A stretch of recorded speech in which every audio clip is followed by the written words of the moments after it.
1 cup મેદો લીધો છે અને એને આપણે ચાળણીથી ચાળી લઈશું.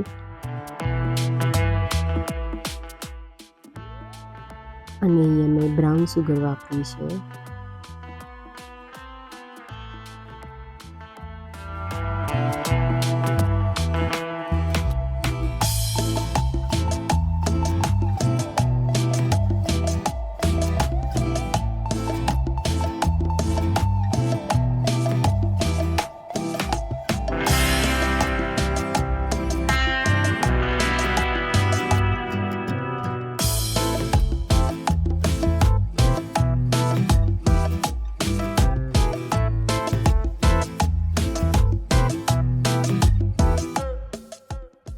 એક કપ દૂધ લેવાનું છે, પણ દૂધને આપણે થોડું થોડું કરીને એડ કરવાનું છે, એટલે કે એમાં ગાંઠિયા ના પડે બેટરમાં જરા પણ.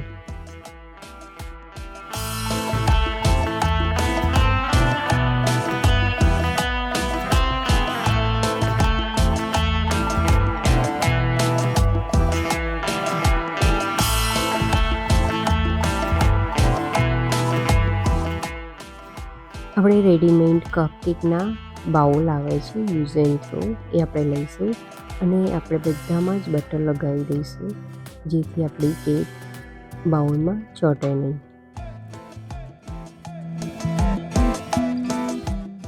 અહીંયા જ્યારે મેં કેક બનાવવાનું સ્ટાર્ટ કર્યું ત્યારે જ મેં પ્રી હીટ માટે ઓવન ચાલુ કરી દીધું હતું.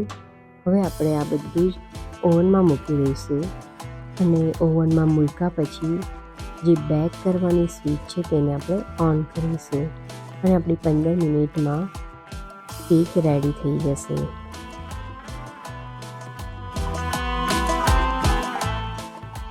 મિનિટ પછી આપણે આવી રીતના ચેક કરી લેવાનું છે. આપણી કેક આવી રીતના ચોંટે નહીં તો સમજવાનું કે આપણી કપકેક રેડી છે.